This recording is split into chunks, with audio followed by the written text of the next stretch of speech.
Hello friends, so guys welcome to our YouTube channel VS medical classes. So friends, आज की इस video के अंदर हम कुछ टॉपिक लेकर के आए हैं जनरल मेडिसिन के, जिनकी एग्ज़ाम में आने की प्रोबेबिलिटी बहुत ज़्यादा है। तो लगभग हमारे 10 से 15 टॉपिक मैं कवर करने वाला हूँ इस सिंगल वीडियो के अंदर। तो यहाँ पर जो मैं टॉपिक डिस्कस करूँगा वो एक तरीके से रिवीजन कह लीजिए आप, या फिर एक शॉर्ट नोट कह लीजिए। शॉर्ट नोट में आपको काफ़ी सारी चीज़ें समझाने की कोशिश करूँगा कि अगर एग्ज़ाम में वो टॉपिक आते हैं तो आप उनको काफ़ी अच्छे से अटैम्प्ट कर सको। तो दोस्तों शुरू करते हैं आज का वीडियो। सबसे पहला टॉपिक है हमारा पेडिक्लोसिस। तो समझते हैं कि पेडिक्लोसिस क्या है। तो देखिए यहाँ पर जो पेडिक्लोसिस ये वर्ड लिखा है, इसको अगर मैं आपको हिंदी में बताऊँ ना तो अभी आपको सारा टॉपिक समझ में आ जाएगा। इसको हिंदी में कहते हैं कि जूं पड़ जाना। जैसे कि सिर में जूं पड़ जाती थी ना बचपन में, अभी तो नहीं पड़ती होंगी क्योंकि अभी तो सभी अच्छे से नहाते धोते हैं दबा के। तो एक तरीके से जूं पड़ जाना, तो इसको समझते हैं कि और ये जो आपका ये जो पेडिक्लोसिस है ये सिर्फ हेयर तक लिमिटेड नहीं है, काफ़ी जगह पर ये देखा जाता है, मीन्स बॉडी में और जगह पर भी देखा जाता है। तो देखिए सबसे पहला इसका इंट्रोडक्शन है। इंट्रोडक्शन में देखिए infection of the hair, body part, clothing with egg larva. ये जो आपका एक तरीके का एजेंट होता है, इसके कुछ एग लार्वा आपकी बॉडी के ऊपर सर्वाइव करने लगते हैं और वहाँ पर एक तरीके से वो फीड कैसे करते हैं, वो ह्यूमन ब्लड को लेते हैं और वो फीडिंग करते हैं।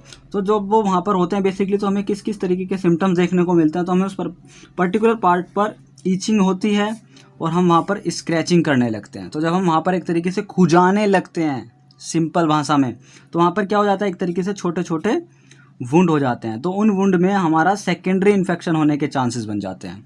तो यहाँ पर सेकेंडरी इन्फेक्शन भी हो सकता है। तो और देखते हैं कैसे ये स्प्रेड होता है। तो क्लॉथिंग से, अगर इन्फेक्टेड कोई पर्सन है, अगर किसी को पेडिक्लोसिस है ऑलरेडी, अगर कोई बंदा उसके साथ सोता है, बैठता है, उठता है, तो उसको भी हो सकता है। और उसके कपड़े पहनता है ऑब्वियसली, तो उसको हो सकता है। और क्लोज कॉन्टैक्ट में जाएगा, मान लीजिए हेड टू हेड कॉन्टैक्ट कर रहा है, तो उसको भी हो सकता है। ठीक है, अभी बात करते हैं इसकी एपिडेमियोलॉजी की। तो ये बेसिकली एज पे देखते हैं तो ये यंग एडल्ट में ज़्यादा होता है और ये मेल्स में ज़्यादा देखने को मिल रहा है। लेकिन यहाँ पर एक विडंबना ये है कि ये मेल्स में ज़्यादा क्यों मिल रहा है, जबकि हेयर्स तो आपके फीमेल्स के ज़्यादा होते हैं। हेयर बेशक फीमेल्स के ज़्यादा होते हैं, तो वो केयर भी उसी के हिसाब से करती हैं, इसीलिए फीमेल्स में कम देखने को मिलता है।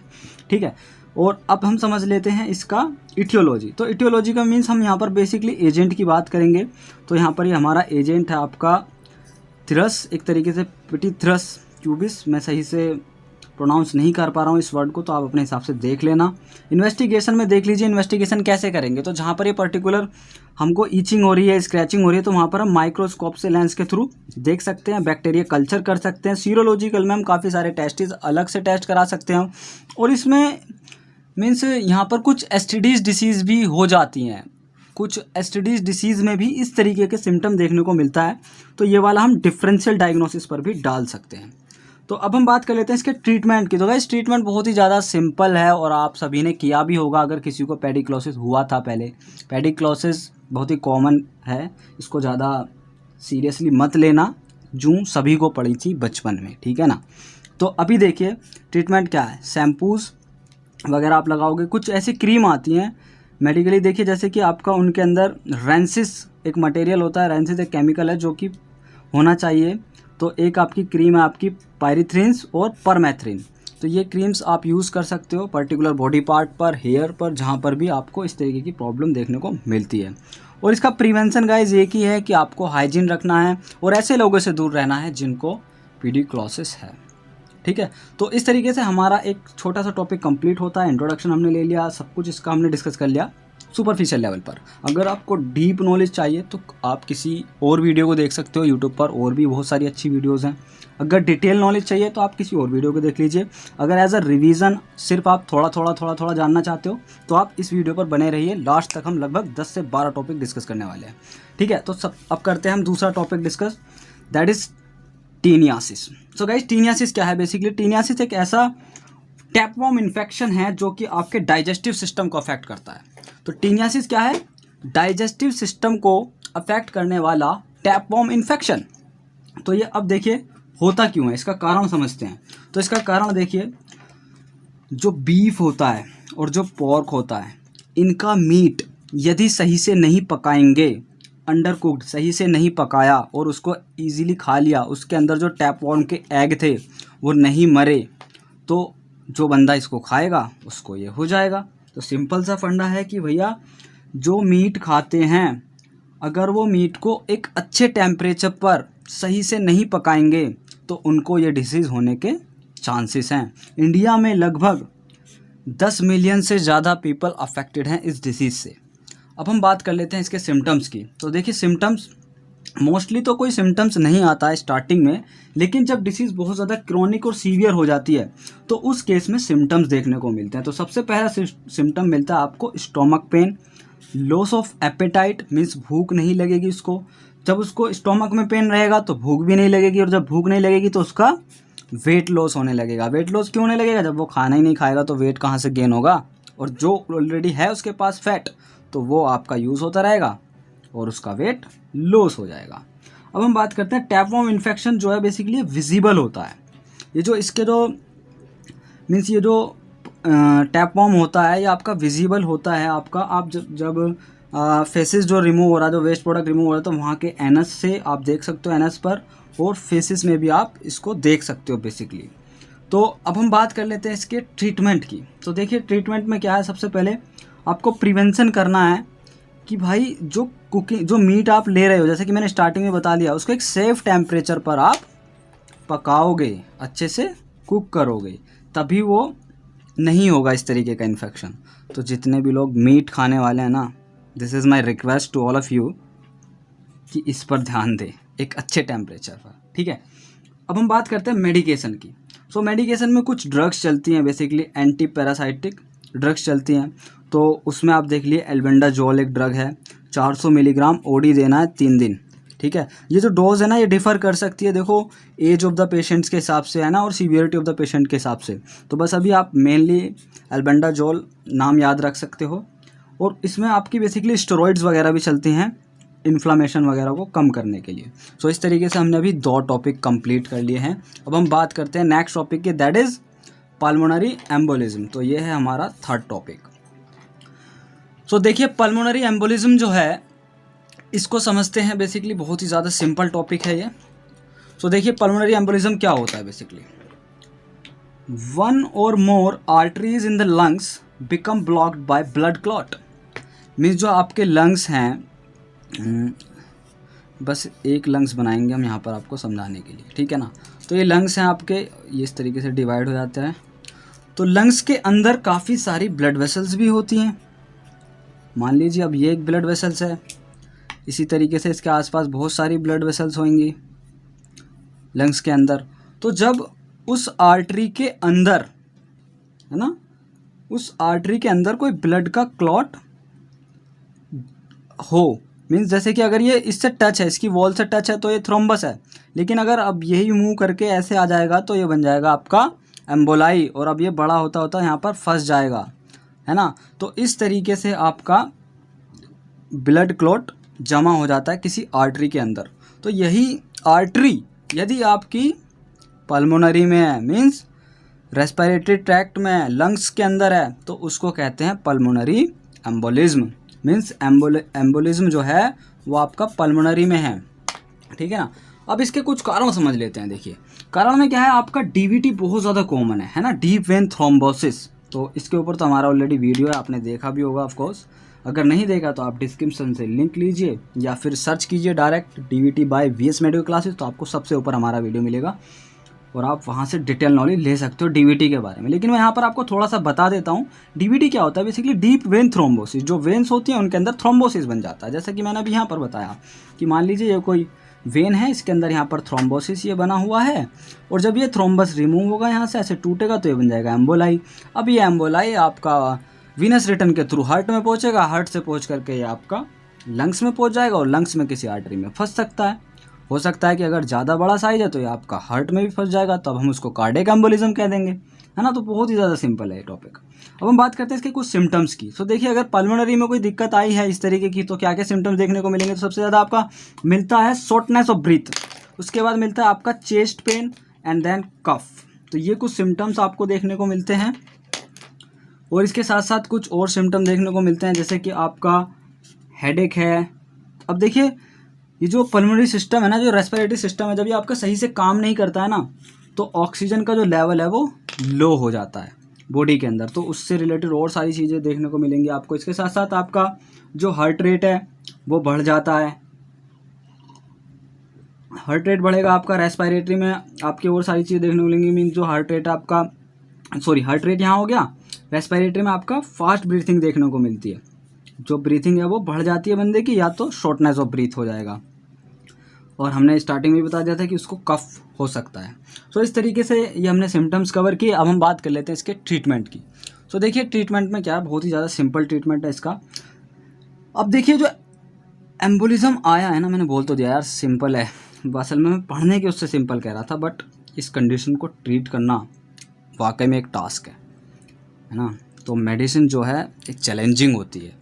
यहाँ पर आप देखिए, प्रॉम्प्ट मीन्स तुरंत ट्रीटमेंट मिलना किसी की जान बचा सकता है। तो रिस्क ऑफ डेथ जो है वो ख़त्म हो जाएगा अगर इस कंडीशन में तुरंत ट्रीटमेंट मिल जाए, क्योंकि ये बहुत ही ज़्यादा इमरजेंसी सिचुएशन है।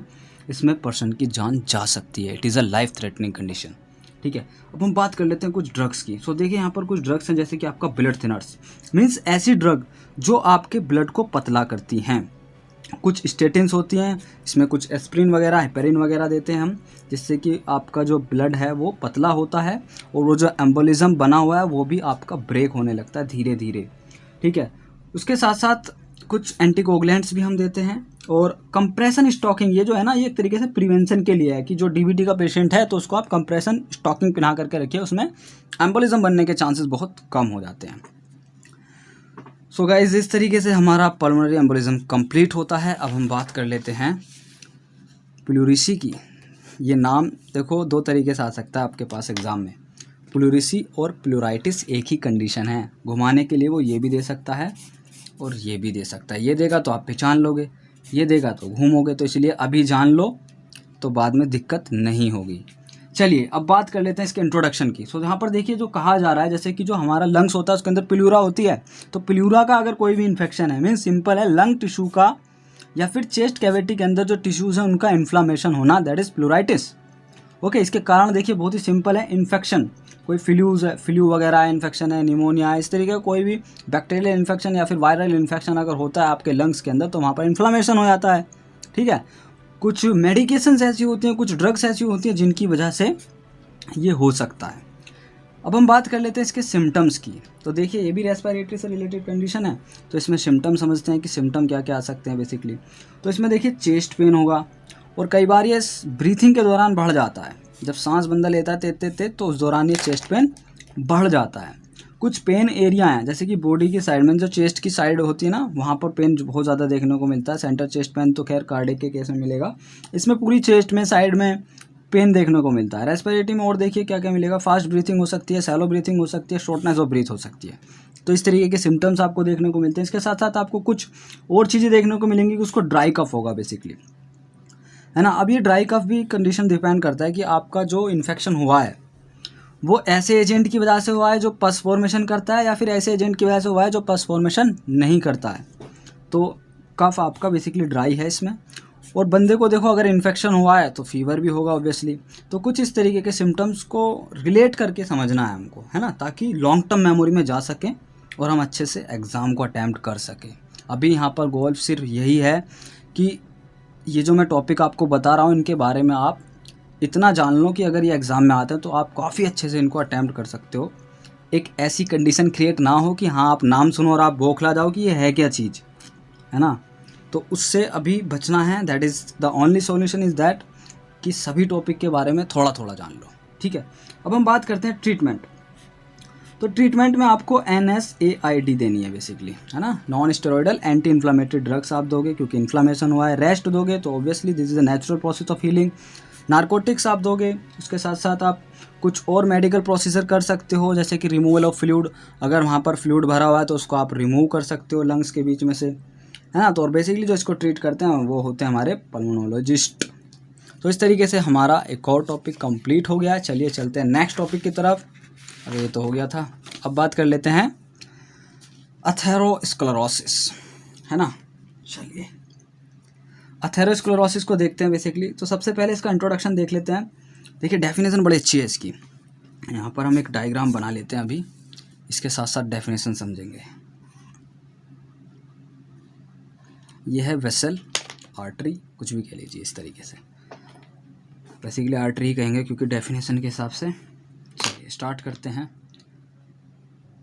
The buildup of fat, cholesterol and other substance on the artery wall in and on the artery wall, इसको कहते हैं एथेरोस्क्लेरोसिस। यह है आर्टरी। अब कोई इस तरीके का सब्सटेंस यहाँ पर डिपॉजिट होने लगे, जो अभी हमने ऊपर पढ़े हैं, फैट हो गया, कोलेस्ट्रॉल हो गया, या फिर कुछ इस तरीके का सब्सटेंस अगर यहाँ पर डिपॉजिट होता है तो इसका हम कहेंगे एथेरोस्क्लेरोसिस। और दूसरी कंडीशन ये भी हो सकता है कि वो इस आर्टरी के ऊपर भी डिपॉजिट हो सकता है, तो उसको भी हम एथेरोस्क्लेरोसिस ही कहेंगे। अब इससे होता क्या है, जब यहाँ पर ये इस तरीके का एक्यूमुलेशन होने लगेगा तो क्या करेगा कि जो आपका नॉर्मल ब्लड फ्लो है, जो नॉर्मल ब्लड फ्लो हो रहा था उसमें ऑब्स्ट्रक्शन आएगा, वो सही से फ्लो नहीं हो पाएगा। और कई बार क्या हो जाता है, जैसे अभी पीछे ही हमने पढ़ा था इसी वीडियो के अंदर कि भैया एम्बोलिज्म बन जाता है। एम्बोलिज्म क्यों बन जाता है? क्योंकि ये प्लग रप्चर हो सकता है, और रप्चर होकर के ये इस तरीके से पूरी बॉडी में घूमेगा और जहाँ फंस गया वहाँ ही दिक्कत बनाएगा। ठीक है, तो इस तरीके से ये रप्चर हो सकता है प्लग, तो ये एक्यूट ऑक्लूजन कर देता है आर्टरी का बाय क्लॉट। अब हम बात कर लेते हैं इसके कुछ सिम्टम्स की। तो देखिए बेसिकली सिम्टम्स अगर मैं आपको बताऊं ना, तो सिम्टम्स तो बेसिकली जब आते हैं जब ये प्लग रप्चर होकर के कहीं पर फंस जाता है, या फिर इतना ज़्यादा इसका साइज बढ़ जाता है कि ब्लड का जैसे सर्कुलेशन रोक देता है, तब सिम्टम्स आएंगे। और डिपेंड ये करता है कि ये जो सिचुएशन है ये बॉडी में हो किस जगह पर रही है। तो जिस जगह पर सिचुएशन ये बनेगी उसी जगह पर सिम्टम्स आएंगे, और कई बार सिस्टमिक सिम्टम्स देखने को मिलते हैं। तो यहाँ पर देख लेते हैं इसमें क्या लिखा है। बेसिकली नो सिम्टम्स, स्टार्टिंग में कह रहा है, सही बात है, नो सिम्टम्स आएंगे अंटिल प्लग रप्चर, जब तक ये प्लग रप्चर नहीं हो जाता या फिर इसका साइज इतना ज़्यादा नहीं बढ़ जाता कि ये ब्लॉक कर दे ब्लड फ्लो को, जैसा कि मैंने अभी आपको बताया था। अब हम बात कर लेते हैं इसके ट्रीटमेंट की। तो देखिए हेल्दी डाइट लेना बहुत ज़रूरी है इस डिसीज़ के अंदर, या फिर इस डिसीज़ को होने से पहले भी। हम प्रिवेंशन में भी डाल सकते हैं हेल्दी डिसीज़, है ना। तो कुछ ड्रग्स भी हैं, जैसे स्टेटिन से, एंटीकोगुलेंट है, ये ड्रग चलती है इसके अंदर। सर्जरी करनी पड़ जाती है कई बार, कोरोनरी स्टंट डालना पड़ जाता है। स्टंट मीन्स एक ट्यूब डालनी पड़ जाती है इसके अंदर, इसको खोलने के लिए ऐसे करके एक ट्यूब डाल देते हैं, वो इसके साइज़ को बढ़ा देता है ऐसे करके। तो वो ट्यूब क्या करती है, इसको कंप्रेस कर देती है, तो ब्लड का फ्लो बढ़ जाता है। दूसरा होता है बैलून थेरेपी। बैलून थेरेपी में क्या, एक छोटा सा इस तरीके डालते हैं, वो बैलून फूल जाता है, तो इससे इसका एरिया बढ़ जाता है। तो मकसद यहाँ पर यही बनता है सर्जरी में कि भैया इसका एरिया बढ़ा लो, है ना। या फिर आप एक सर्जरी ऐसी भी कर सकते हो जिसमें कि आप इसको रिमूव कर सको, बट इसमें रिलैप्स के बहुत ज़्यादा चांसेस होते हैं। अब हम बात करते हैं प्रिवेंशन की। सो प्रिवेंशन में देखिए बड़ा मैंने ये लिखा हुआ है, डोंट स्मोक। तो बेसिकली स्मोकिंग नहीं करनी चाहिए क्योंकि आपकी आर्टरीज को डैमेज करने लगती है। अच्छा, कई बार ये देखा गया है कि स्मोकिंग करने वाले बंदे से अगर पूछते हैं कि आप स्मोकिंग क्यों करते हो, तो वो कहता है हम नहीं, सपोज अगर कोई कह रहा है कि आप स्मोकिंग करने से मर जाओगे, तो वो बंदा कहता है कि कोई बात नहीं, धीरे धीरे मरेंगे। उसको भी यह बात पता है। और सबसे बड़ी बात यह है कि जो बंदा स्मोक कर रहा है ना, उस डिब्बी पर भी लिखा हुआ है, अगर सिगरेट की डिब्बी पर भी लिखा हुआ है that is dangerous to health, but नहीं मानना है। क्यों? इसके पीछे का लॉजिक क्या है? ऐसी कौन सा केमिकल है जो रिलीज़ हो रहा है? अगर आपको इसका आंसर पता है तो कमेंट में लिख करके ज़रूर बताइएगा, ठीक है। अब हम बात करते हैं डू एक्सरसाइज। उसको एक्सरसाइज करनी चाहिए। क्यों करनी चाहिए? क्योंकि जब एक्सरसाइज करेगा तो न्यू वेस्कुलराइजेशन का प्रोसेस होता है। बेसिकली जो वेसल्स वगैरह हैं वो डेवलप होने लगती हैं, और ये जो प्रोसेस है ना इसके जमने का, यहाँ पर ये जो इतना बड़ा मैंने बना दिया, ज़्यादा ही ख़राब कर दिया यार मैंने, लेकिन कोई नहीं। तो ये जो प्रोसेस था फैट डिपोजिशन का, कोलेस्ट्रॉल का, नहीं होगा, ठीक है। मेंटेन हेल्दी वेट, तो वेट को मेंटेन करके रखना है। ये डिसीज़ बेसिकली ओबीस पर्सन में ज़्यादा देखने को मिलती है। तो जब बंदा वेट मेंटेन रखेगा तो फैट मेंटेन रहेगा, और फैट मेंटेन रहेगा तो ये डिसीज़ नहीं होगी। उसके साथ साथ स्ट्रेस को मैनेज करना चाहिए कि किसी भी तरीके की टेंशन है, जो भी चीज़ें हैं आपकी लाइफ में, बहुत सारी प्रॉब्लम हो सकती हैं, बट बार बार अपनी काउंसलिंग कीजिए, खुद से काउंसलिंग कीजिए। अगर ज़्यादा ही प्रॉब्लम है तो आपको किसी काउंसलर की नीड पड़ेगी, साइकोलॉजिस्ट की, ठीक है। तो यहाँ पर ये हमारा टॉपिक कंप्लीट होता है एथेरोस्क्लेरोसिस। तो लगभग 5 या 6 टॉपिक कंप्लीट कर चुके हैं। अब हम बात करते हैं हेडेक की। चलिए हेडेक डिस्कस करते हैं। बेसिकली वैसे मुझे हेडेक नहीं हो रहा है अभी, बट लग रहा है सिचुएशन देख के जैसे मुझे स्वेटिंग हो रही है अभी इस समय, मैं बता नहीं सकता आपको, हो सकता है। चलिए स्टार्ट करते हैं हेडेक। तो देखिए हेडेक क्या है, हेडेक की डेफिनेशन देखो कितनी ज़बरदस्त है। A painful sensation in any part of the head ranging from sharp to dull that may occur with other symptoms. अभी हेडेक का मतलब अगर नॉर्मल समझे तो सिर में दर्द हो रहा है ना, इस तरीके से। लेकिन जब आप लिखोगे ना एग्जाम में तो आपको यही डेफिनेशन लिखनी पड़ेगी और अच्छे तरीके से लिखनी पड़ेगी कि कोई भी ऐसा पेनफुल सेंसेशन जो मीन्स हेड में हो रहा है आपके, और उसके वो शार्प भी हो सकता है, डल भी हो सकता है, मीन्स बहुत एक पर्टिकुलर पॉइंट पे भी हो सकता है, या फिर बहुत तेज़ भी हो सकता है, कम भी हो सकता है, या फिर डिफ्यूज़ भी, मतलब पूरे के पूरे सिर में भी हो सकता है, किसी एक पर्टिकुलर पार्ट पर भी हो सकता है। अभी वो उसको डिस्कस करेंगे यहाँ पर, ये जो चार्ट बना हुआ है बेसिकली। और इसके साथ साथ कुछ अदर सिम्टम्स भी आते हैं ना, हेडेक के साथ साथ कई बार चक्कर वगैरह भी आ जाते हैं, वर्टाइगो है ना। हम डिस्कस करते हैं बेसिकली टाइप्स ऑफ हेडेक। तो कुछ टाइप्स देख लेते हैं हम हेडेक के बेसिकली। तो यहाँ पर लगभग 6 टाइप हैं हेडेक के, इसको समझते हैं अच्छे से। देखिए, एक होता है हमारा टेंशन हेडेक। तो टेंशन हेडेक जो होता है हमारा फोरहेड में होता है। माइग्रेन जो होता है आपके हेड के एक ही साइड में होता है। क्लस्टर हेडेक जो होता है वो लगभग आपकी आइज़ के आसपास होता है। पोस्ट ट्रोमेटिक हेडेक जो होता है आपका फोरहेड में होता है और नेक में देखने को मिलता है। Medication over use headache means जो ज़्यादा मेडिसिन वगैरह ले लेते हैं छोटी छोटी सी बातों पर, उनको हेडेक बन जाता है। और ये जो इसका कहाँ पर होगा, आपके हेड में किस जगह पर होगा, ये वरी करता है पर्सन टू पर्सन।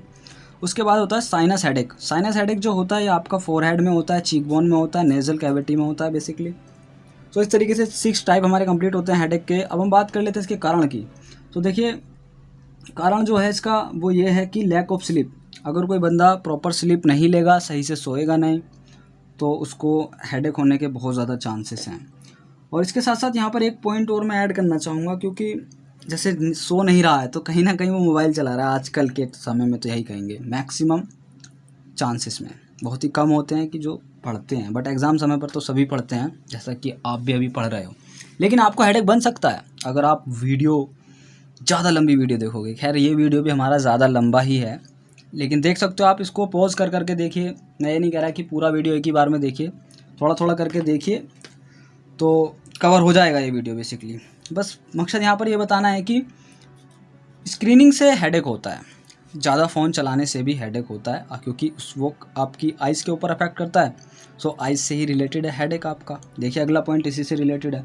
अगर इनकरेक्ट आई ग्लासेस प्रिस्क्रिप्शन हैं, जो लोग चश्मा लगाते हैं वो इस बात से काफ़ी अच्छे से रिलेट कर पाएंगे।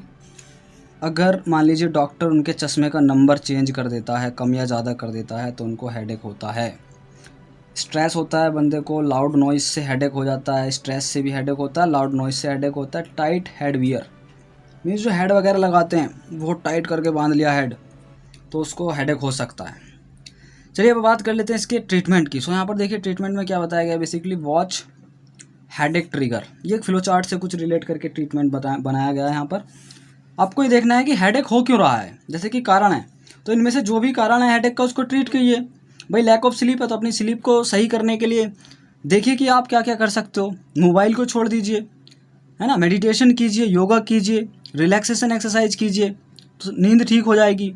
ये जो कारण है आपका इनकरेक्ट, इस पे ध्यान दीजिए। चश्मे का नंबर दोबारा चेक कराइए। स्ट्रेस सबसे ज़्यादा आज के टाइम में हेडेक का कारण है, तो स्ट्रेस को ठीक करने के लिए आप क्या कर सकते हो। अब स्ट्रेस का कारण तुम्हें ढूंढना पड़ेगा कि स्ट्रेस हो क्यों रहा है, ऐसी कौन सी प्रॉब्लम आ गई लाइफ में कि आप इतना ज़्यादा स्ट्रेस ले रहे हो। खैर अभी तो जनरल मेडिसिन का एग्ज़ाम है, यहाँ पर तो स्ट्रेस बनना ही बनना है, लेकिन कोशिश कीजिए कि इसको भी एंजॉय करें। ये जो अभी फेज़ चल रहा है ना, इसको एंजॉय करिए। कई बार कुछ स्ट्रेस ऐसे होते हैं कि उनको एंजॉय करने में मज़ा आता है, तो मज़े लीजिए इस स्ट्रेस के।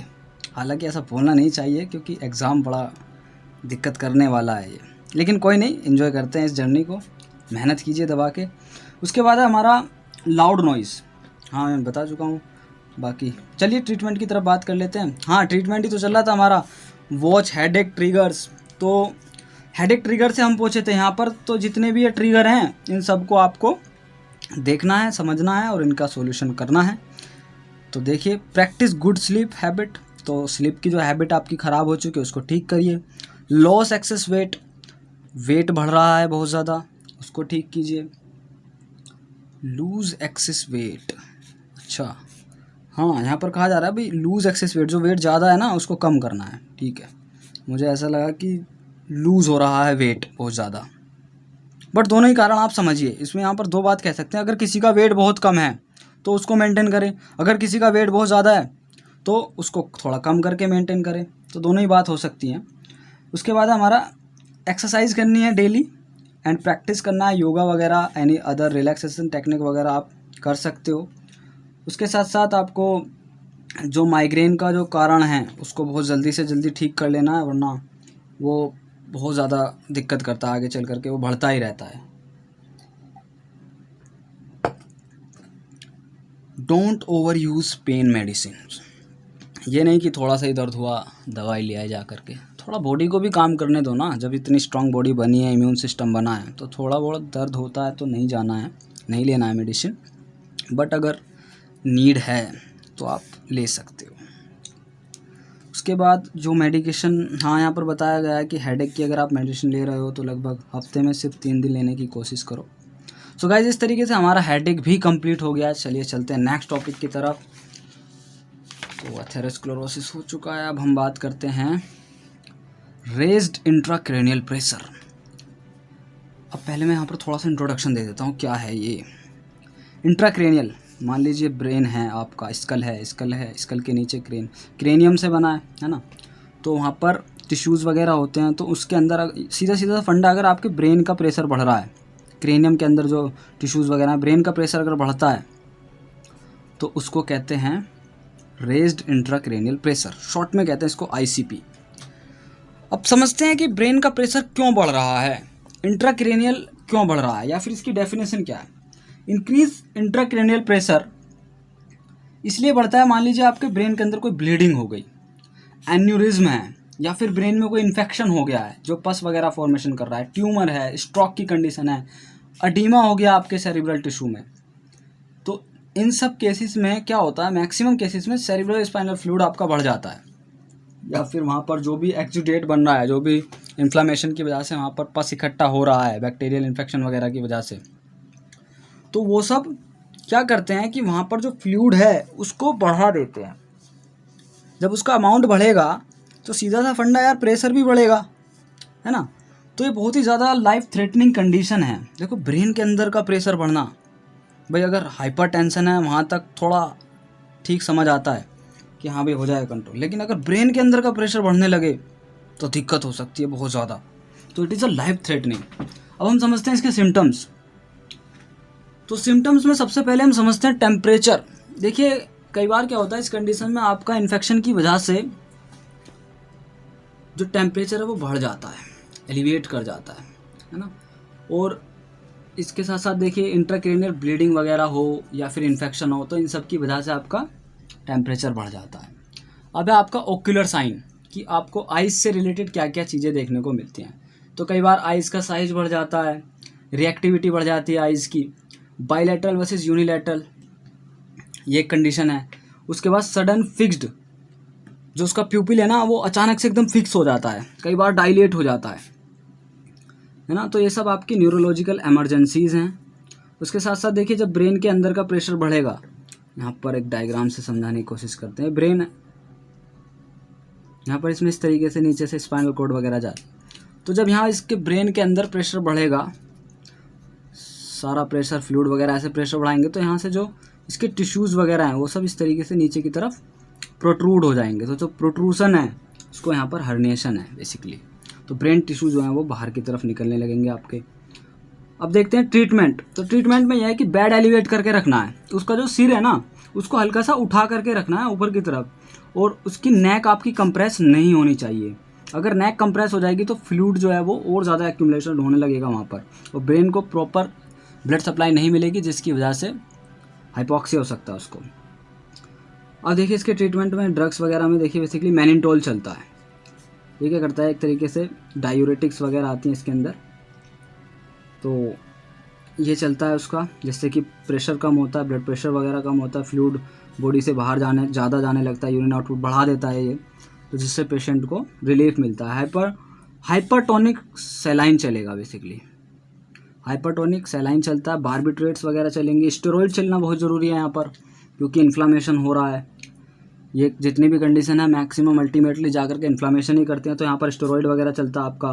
हाइपोथर्मिया, हाइपोथर्मिक ड्रग चलेंगी यहाँ पर, है ना, हाइपोथर्मिक ड्रग्स चलेंगी क्योंकि टेम्परेचर बढ़ रहा था, स्टार्टिंग में ही मैंने तुम्हें बताया था। तो इसमें आप पैरासीटामोल वगैरह दे सकते हो। सो गाइस, इस तरीके से हमारा कंप्लीट हो जाता है यहाँ पर रेज्ड इंट्राक्रैनियल प्रेशर। अब हम बात करते हैं एक्यूट डिसेमिनेटेड एन्सेफेलोमाइलिटीज़। यहाँ पर ये इसका नाम थोड़ा ध्यान से पढ़ना पड़ता है क्योंकि हम ऑस्टियोमाइलाइटिस पढ़ चुके हैं, एन्सेफेलाइटिस पढ़ चुके हैं, तो ये भी उनसे रिलेटेड ही लगता है। और देखिए शॉर्ट में इस डिसीज़ को कहते हैं ATEM। तो अब यदि एग्ज़ाम में ये इस नाम से आता है तो कंफ्यूज नहीं होना है, इसका पूरा फुल फॉर्म यही है, ठीक है। चलिए डिस्कस करते हैं इसको। इंट्रोडक्शन में देखिए सबसे पहले क्या बताया जा रहा है कि characterized by widespread attack of inflammation in the brain and spinal cord. ये ब्रेन और स्पाइनल कॉर्ड में इन्फ्लामेशन हो जाता है और ये किसको डैमेज करता है? माइलिन को। जो माइलिन शीथ होती है that is the protective covering of the nerve fibre. थोड़ा सा समझिए, देखिए नर्व फाइबर कहाँ क्या कहा जा रहा है। इस तरीके से न्यूरॉन है तो यहाँ पर ये माइलिन शीथ होती है ऐसे, ये समझ लो आप पहले, ये माइलिन शीथ होती है यहाँ पर इसके ऊपर ऐसे, जो कि कंडक्शन का काम करते हैं। तो इस माइलिन शीथ के अंदर यहाँ पर ऐसे इन्फ्लामेशन होने लगता है, ठीक है। तो यही यहाँ पर कहा जा रहा है, इन्फ्लामेशन नर्व फाइबर का जो माइलिन शीथ होती है उसके ऊपर। अब हम बात कर लेते हैं इसके कारण की। तो कोज देखिए इसमें बेसिकली क्या है कि आपका बैक्टीरिया और वायरल इन्फेक्शन, कोई भी ऐसा बैक्टीरिया और वायरल इन्फेक्शन हो सकता है जो कि आपका ब्रेन और स्पाइनल कॉर्ड में हो रहा हो, तो वो प्रॉब्लम क्रिएट कर सकता है। और भी कुछ जैसे कि वैक्सीनेशन वगैरह किया गया, मान लीजिए मिजल्स का, मम्प्स का, रूबेला का, तो बहुत सारी कंडीशन में ये रिएक्ट कर जाता है, तो जिससे आपकी कंडीशन बन सकती है। अब कुछ साइन एंड सिम्टम्स देख लेते हैं इसके। तो बेसिकली यहाँ पर न्यूरोलॉजिकल साइन देखते हैं हम। तो इसमें हमारा एक्यूट हेमीपैरेसिस मीन्स उसकी आधी बॉडी वीकनेस में चली जाएगी। जो हेमीप्लेजिया होता है ना, वो तो पूरा पैरालाइज हो जाता है। हेमीपैरेसिस मीन्स अभी वीक हुई है मसल, प्लेजिया में नहीं गया, पैरालाइज नहीं हुआ है। और सेरिब्रल अटैक्सिया हो सकता है आपका। क्लिनिकल न्यूरोपैथीज देखने को मिलेंगी, ऑप्टिक न्यूराइटिस देखने को मिलता है, spinal cord dysfunction, spinal cord के फंक्शन जो है वो ख़राब हो जाएंगे, फीवर देखने को मिलेगा, नोजिया, वोमिटिंग, सीजर, कुछ इस तरीके के सिम्टम्स आपको देखने को मिलते हैं। अब हम बात कर लेते हैं इसके ट्रीटमेंट की। तो गाइस ट्रीटमेंट देखिए, बेसिकली ट्रीटमेंट होता है हमारा, इसमें हमें हाई डोज देना है IV corticosteroid. This is a corticosteroid, है ना, कॉर्टिकोस्टेरॉइड देना है बेसिकली, हाई डोज देनी है क्योंकि इन्फ्लामेशन हो रहा है तो इन्फ्लामेशन कम करने के लिए हम स्टेरॉइड देंगे। तो स्टेरॉइड की डोज देख लीजिए 20 से 30 मिलीग्राम पर kg पर डे। उसके बाद देखिए इम्प्रूवमेंट होने लगेगा। कई बार इम्प्रूवमेंट जो है विद इन आवर, 1 घंटे के अंदर ही आपको इम्प्रूवमेंट देखने को मिल जाता है, कई बार काफ़ी दिन लग जाते हैं, ठीक है। तो इस तरीके से हमारा कंप्लीट होता है हमारा एक्यूट डिसेमिनेटेड एन्सेफेलोमाइलिटीज़। लगभग मुझे लग रहा है अभी हम 7-8 टॉपिक कवर कर चुके हैं। अब हम बात करते हैं एथेटोसिस की। अब थोड़ी मूवमेंट रिलेटेड डिसीज़ आने वाली है ना, तो इसको समझते हैं अच्छे से। चलिए एथेटोसिस क्या है देखिए, इसके समझिए। एथेटोसिस क्या है? Slow involuntary movement of limb, face, neck, tongue और अदर मसल्स, फिंगर, टोज, ये सब इसके अंदर इन्वॉल्व हो जाते हैं। बस ये वर्ड समझना बहुत ज़रूरी है, इतना। स्लो इनवॉलेंट्री मूवमेंट हो रहा है। इनवॉलेंट्री मूवमेंट समझते हो? इनवॉलेंट्री का मतलब होता है आपका जो मूवमेंट्स आपके कंट्रोल में नहीं हैं। मीन्स यहाँ पर बंदा ना चाहते हुए भी मूवमेंट कर रहा है, उसकी बॉडी में कुछ ऐसा हो रहा है कि उसके हाथ पैर उसके हिसाब से काम नहीं कर रहे हैं, ठीक है ना। और जितनी भी मसल्स वगैरह हैं, जितनी भी काफ़ी सारी चीज़ें हैं, तो यहाँ पर इनवॉलेंट्रीली हो रही हैं वो चीज़ें। अब हम बात करते हैं कॉज की कि इसका कारण क्या है। तो इसका कारण देखिए क्या है, बेसिकली जो बेसल गैंग्लिया ना, उसमें इसमें इंजरी हो जाती है। बेसल गैंग्लिया क्या है? बेसल गैंग्लिया ब्रेन का एक ऐसा पार्ट है जो कि मोटर कंट्रोल करता है, जो कि आपकी मसल्स को कंट्रोल करता है। उसमें इंजरी होना, समझ लीजिए इस तरह की कंडीशन बन सकती है। अब आ जाता है हमारा दूसरा CP। किसी बच्चे को CP हो गया है प्री मैच्योरिटी के कारण, उसका जन्म समय से पहले ही हो गया दुर्भाग्यवश, तो उसको ये हो सकता है बेसिकली। पोस्ट इन्फेक्शन, इन्फेक्शन की वजह, इन्फेक्शन के बाद में हो सकता है कई बार, circulatory arrest for complex cardiac surgery. जब कॉम्प्लेक्स कार्डियक सर्जरी होती है तो उस दौरान कई बार ब्लड सर्कुलेशन रुक जाता है, काफ़ी प्रॉब्लम्स आती हैं उस दौरान, ब्लीडिंग हो जाती है बहुत ज़्यादा, हैमरेज हो जाता है। तो उस कंडीशन में भी हमारा जो बेसल गैंग्लिया है वो डैमेज हो सकता है। कुछ ड्रग्स होती हैं आपकी, उनसे भी हो सकता है, जैसे कि आपका फिनोथायाजीन्स वगैरह। अब हम बात करते हैं कुछ सिम्टम्स की। तो यहाँ पर देखिए कुछ सिम्टम्स आ रहे हैं basically slow involuntary muscle movement. तो जैसा कि डेफिनेशन में भी लिखा हुआ था कि भाई जो इनवॉलेंट्री मसल मूवमेंट हो जाएगा, उसके साथ साथ आपको ट्रेमर देखने को मिलेगा, पुअर सिटिंग, बंदा सही से बैठ नहीं पाएगा, स्टैंडिंग में प्रॉब्लम आएगी उसको, स्टैंडिंग पोस्चर उसका ठीक नहीं रहेगा, अब्रप्ट मूवमेंट उसके चेंज हो जाएंगे, उसके साथ साथ मसल्स वगैरह सब प्रॉपर काम ही नहीं करेंगे। आपकी ट्विस्टिंग ऑफ द टॉर्सो, वो क्या करेगा, जैसे अंगड़ाई लेते हैं ना तो बहुत ज़्यादा ट्विस्टिंग करने लगेगा वो उसको, टॉर्सो को, अपने अपर लिम्ब को या फिर लोअर लिम्ब को। ये है ग्राइमेसिंग। देखिए ग्राइमेसिंग क्या है, मुंह बनाना, एक तरीके से अलग अजीब तरीके का मुंह बनाएगा, जैसे कि कहीं दर्द हो रहा है बहुत ज़्यादा, वो इनवॉलेंट्री हो रहा है। आपको उसका फेस देख के कई बार इरिटेशन आ सकता है कि ऐसा चेहरा क्यों बना रहा है, बट उसको डिसीज़ है इसलिए उसके साथ हो रहा है, वो नहीं बना रहा है, ठीक है। अब कुछ सिम्टम्स हैं आपके जो कि बहुत ज़्यादा ख़राब हो जाते हैं जब बंदा मूवमेंट को कंट्रोल करने की कोशिश करता है या फिर पोस्चर को कंट्रोल करने की कोशिश करता है। तो ये जो सिम्टम्स आ रहे हैं ये और ज़्यादा वर्स हो जाते हैं, ख़राब हो जाते हैं। अब कुछ ट्रीटमेंट है, इसको देखते हैं बेसिकली। तो ट्रीटमेंट में हमारा एंटी डोपामिन चलेगा यहाँ पर। तो एंटी डोपामिन में यहाँ पर कुछ ड्रग्स हैं, आप ये देख सकते हो। बेसिकली ड्रग्स को याद कर लेना अच्छे से एग्ज़ाम में लिखने के लिए। एक बोटॉक्स इंजेक्शन है, ये आपका ट्रीटमेंट में आएगा। आपका ऑक्यूपेशनल थेरेपी चलती है इसके अंदर बेसिकली। तो इस तरीके से हमारा एथेटोसिस कंप्लीट होता है। अब हम बात करते हैं कोरिया की। कोरिया का दूसरा नाम कह सकते हो आप हंटिंगटन्स डिसीज़, इसको डांसिंग डिसीज़ भी कहा जाता है। अब डांसिंग डिसीज़ से मोटा मोटा मैं तुम्हें बता दूं कि एक तरीके से डांसिंग में बंदा जर्क लेता है ना, हिप हॉप वगैरह जो करते हैं जर्क वगैरह लेते हैं ना, तो इसी तरीके से इसके साथ वो अपने आप ही हो रहा है। अगर ये मान लीजिए कहीं खड़ा है तो इसकी बॉडी वो चीज़ अपने आप ही कर रही है, तो दूर से देखने वाला सोचेगा कि भाई डांस ही कर रहा है, तो that's why the name is dancing disease. But actual में वो बंदा खुद चाह करके नहीं कर रहा है, उसके साथ दैट इज़ इनवॉलेंट्री हो रहा है वो। तो अभी देखिए डेफिनेशन क्या है। अबनॉर्मल इनवॉलेंट्री मूवमेंट डिसऑर्डर है ये, है ना। इसमें क्या होता है बेसिकली जो न्यूरोट्रांसमीटर्स होते हैं वो बहुत ज़्यादा एक्टिवेट हो जाते हैं, वहाँ पर वो ओवर एक्टिविटी करने लगते हैं। तो जो मसल्स हैं वो अपने आप ही अपने आप ही कॉन्ट्रैक्ट होने लगते हैं, जिसकी वजह से मूवमेंट होने लगता है। तो इसमें कई बार क्या हो जाता है कि जो डोपामिन है ना, इसका जो अमाउंट है वो बढ़ जाता है ब्रेन के ऐसे पार्ट में जो कि कंट्रोल करता है मूवमेंट को। तो कई बार इसमें वीकनेस, स्पास्टिसिटी, डिमेंशिया एक ऐसी कंडीशन है जिसमें बंदा भूल जाता है। तो कुछ ऐसी कंडीशन देखने को मिलते हैं इसमें। अब हम बात करते हैं इसके कॉज की कि इसका कारण क्या हो सकता है। चलिए, तो कारण में देखिए आप बेसिकली इसको, ये जेनेटिक भी हो सकता है। कई बार कुछ इन्फेक्शन यदि हो जाए ब्रेन में तो हो सकता है। डैमेज टू द ब्रेन, जो कि ब्रेन को डैमेज हो सके। अब आपका ब्रेन को डैमेज किसी भी तरीके से हो सकता है। आपका मान लीजिए लाठी इंजरी ही है, सर पे किसी ने डंडा मार दिया, अंदर के टिश्यूज़ वगैरह में बहुत ज़्यादा प्रॉब्लम क्रिएट हो गई। मीन्स किसी भी तरीके से अगर आपका ब्रेन डैमेज होता है तो इस कंडीशन के होने के चांसेस बहुत ज़्यादा हैं। चलिए आगे देखते हैं हम spinal cord disease. Spinal cord में आपका डैमेज हो या ब्रेन में डैमेज हो या फिर पेरिफेरल नर्व में डैमेज हो तो कोरिया हो सकता है। देखिए यहाँ पर जेनेटिक में मैंने यहाँ पर लिखा हुआ है कि ये क्रोमोसोम 4 पर डिफेक्ट आता है बेसिकली। तो क्रोमोसोम 4 जो है कहीं ना कहीं वो मूवमेंट से रिलेटेड है चीज़ें। वो कोई ऐसा प्रोटीन वगैरह बनाता होगा जो कि हमारे ब्रेन के एक स्पेसिफिक पार्ट जो बेसल गैंग्लिया होता है उसको मैनेज करता है। तो क्रोमोसोम 4 में डिफेक्ट आता है जेनेटिक में, आप इतना लिखिए, ठीक है।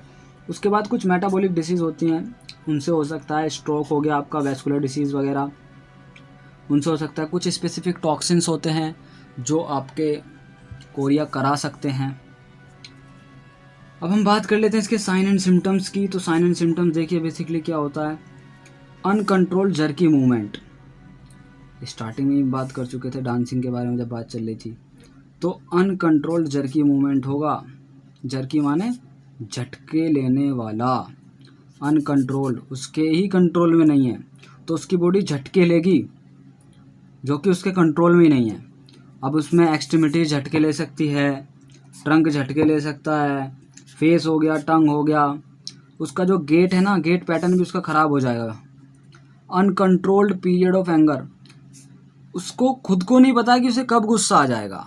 अनकंट्रोल्ड, वो कंट्रोल नहीं कर सकता अपने गुस्से पर उस सिचुएशन में, बिकॉज ही इज इल, बीमार है। हेजिटेंट और एक्सप्लोसिव पैटर्न ऑफ स्पीच, वो हेजिटेंट है, वो हेजिटेट करेगा, बोल नहीं पाएगा सही से। एबनॉर्मल फ्लैसिड मूवमेंट, उसके जो मूवमेंट है ना वो भी ख़राब हो जाएंगे। इम्पेयर्ड च्यूइंग, स्वेलिंग, ये सब होने लगेगा उसके साथ। सही से वो चबा नहीं पाएगा, किसी चीज़ को अच्छे से खा नहीं पाएगा, मीन्स अंदर की तरफ निगल नहीं पाएगा। इनकॉन्टिनेंस हो जाता है कई बार। इसमें कुछ ट्रीटमेंट है बेसिकली, तो ट्रीटमेंट देख लीजिए आप। यहाँ पर कुछ ड्रग्स हैं, ये ड्रग्स चलती हैं, अमेंटाडाइन वगैरह, टेट्राबेंजीन वगैरह, एंटीसाइकोटिक ड्रग्स चलेंगे आपकी, जैसे कि प्रोप्रोमाजीन। तो ये कुछ ड्रग्स चलती हैं। यहाँ पर मैं थोड़ा सा आपको एंगर के ऊपर कुछ बताना चाहता हूँ, क्योंकि ये थोड़ा सा डिस्कस करना ज़रूरी है अभी इसी समय पर। ये इस टॉपिक से अभी हट करके सोचना है आपको। देखिए एंगर क्या है। एंगर देखा जाए ना तो एक नेचुरल प्रोसेस है, मीन्स एक फिजियोलॉजिकल प्रोसेस है जिसमें किसी बंदे को गुस्सा आता है। लेकिन अब वो गुस्सा अगर उसके ही कंट्रोल से बहुत ज़्यादा बाहर हो रहा है तो इसका मतलब वो बीमार है। अगर कोई इंसान अपने एंगर को कंट्रोल नहीं कर सकता तो वो बीमार है। गुस्सा आना स्वाभाविक है, लेकिन गुस्से को कंट्रोल नहीं करना एक बीमारी है। तो इस पर हमें ध्यान देना है कि कई बार हम गुस्से में आकर के कुछ ऐसे डिसीजन ले लेते हैं जिसमें कि हमारी पूरी की पूरी लाइफ अगर गुजर जाए, उसको हम सही करने की कोशिश करें तो नहीं हो पाते। हम अपने किसी फ्रेंड को, अपने किसी फैमिली मेम्बर को कुछ ऐसा बोल देते हैं कि जिसका रिग्रेट हम पूरी लाइफ करते ही रहते हैं। तो गुस्से को कंट्रोल करना बहुत ज़रूरी है और इस पर काम करना बहुत ज़रूरी है, अपने ऊपर काम करना बहुत ज़रूरी है कि हम इस एंगरनेस को कैसे कंट्रोल करें। तो ये थोड़ा सा अभी दिमाग में एक इंसाइट आ रही थी कि मुझे ऐसा कुछ बोलना चाहिए, मुझे लगा, मैंने शेयर किया। I hope you like this. चलिए आगे चलते हैं। बेसिकली तो काफ़ी हम करीब हैं, बस एंड होने ही वाला है वीडियो का। हाँ, लास्ट टॉपिक है ये। तो चलिए फिर से थोड़ी एनर्जी लगाते हैं और समझते हैं इस टॉपिक को, काम ख़त्म। हेमीबेलिस्मस, ये तो नाम ही बड़ा अजीब है यार। देखिए इस ड्रग का नाम देखिए, हेमीबेलिस्मस डिसीज़। हेमी माने एक साइड का, बेलिस कहीं ना कहीं बहुत जर्की, बहुत तेज, और एम से आप इतना समझ लीजिए मूवमेंट। तो अब देखिए डेफिनेशन कितनी आसान हो जाएगी इसको समझते ही। ये मैंने यहाँ पर हेमीलिम्बस लिखा हुआ है ना, ये गलत है, ये एग्जैक्ट स्पेलिंग ये है। This is right spelling, this is wrong. तो आप इतना समझिए, it is the hyperkinetic involuntary movement disorder. ये hyperkinetic involuntary movement disorder है ना, जो इसके अंदर बेसिकली, इसके अंदर भी यही है कि इसके अंदर मूवमेंट जो है ना बहुत तेज़ी से हो रहे हैं, बहुत ही ज़्यादा तेज़ी से इसके अंदर मूवमेंट होते हैं। जैसे कि अभी हमने कोरिया पढ़ा था ना, कोरिया में भी बहुत तेज़ी से मूवमेंट हो रहे थे, जर्की मूवमेंट हो रहे थे, इसमें भी सेम ऐसा ही है। अभी डिफरेंशियल डायग्नोसिस बताऊंगा लास्ट में कि कैसे डिफ्रेंशिएट करोगे आप। अभी समझिए यहाँ पर कि इसमें कुछ कैरेक्टरिस्टिक्स आते हैं, जैसे कि इंटरमिटेंट, सडन, वॉयलेंट, बैलिस्टिक। अभी स्ट्रेचिंग वगैरह में भी ये वर्ड आया था, बैलिस्टिक। तो बैलिस्टिक मीन्स बहुत तेज़ी के साथ हाई एम्पलीट्यूड मूवमेंट होता है पर्सन का इसके अंदर। और देखिए खास बात यह है, इप्सिलेटरल हो रहा है। इप्सिलेटरल आर्म में, लेग में होता है, और contralateral side of the CNS. अभी समझिए इसको, देखिए यहाँ पर मैं बताता हूँ आपको कि ये आपका मान लीजिए ब्रेन है ना, ब्रेन का पार्ट है सीएनएस। तो अगर डैमेज इधर साइड हुआ है तो इधर साइड का फंक्शन जाएगा बॉडी का। मान लीजिए इधर के, चलो इसको थोड़ा सा क्रिएट करते हैं कुछ, अब थोड़ा समझ पाओगे। ये बंदा बन गया यहाँ पर, ठीक है। आँख वाँख नहीं बनाएंगे अभी, बस इतना समझिए आप यहाँ पर कि ये इसकी राइट साइड है, मान लीजिए ये इसकी लेफ़्ट साइड है। अगर ब्रेन में राइट साइड डैमेज होता है तो लेफ़्ट साइड प्रॉब्लम आएगी, अगर ब्रेन में लेफ़्ट साइड डैमेज होता है तो राइट साइड प्रॉब्लम आएगी, जो कि यहाँ पर कहा जा रहा है। अब बना लीजिए इसकी आँख वगैरह, थोड़ा अट्रैक्टिव लगेगा बंदा। चल भाई हो जा खुश। चलिए आगे चलते हैं। बेसिकली कोज कारण समझते हैं कि ऐसा क्यों हो रहा है इसके साथ। A stroke that affect a small area just below the basal ganglia. Stroke की वजह से हो रहा है, सिंपल सा फंडा ये बताना चाह रहा है यहाँ पर। अब एक छोटा सा एरिया प्रेजेंट होता है आपका बेसल गैंग्लिया के नीचे, जिसको हम कहते हैं सब थैलेमिक न्यूक्लियस। ये सब थैलेमिक न्यूक्लियस में डिसीज हो रही है बेसिकली। सब थैलेमिक न्यूक्लियस जो है वो बेसल गैंग्लिया के नीचे होता है। This is your basal ganglia. इसके नीचे छोटा सा पार्ट होता है आपका, that is subthalamic nucleus. तो इस पर्टिकुलर पार्ट में ये प्रॉब्लम बन रही है, ये पार्ट डैमेज हो रहा है, ये पार्ट ख़राब हो रहा है स्ट्रोक की वजह से, या फिर इन्फेक्शन की वजह से, या फिर हाइपरग्लाइसीमिया हो गया उसको, उसकी वजह से।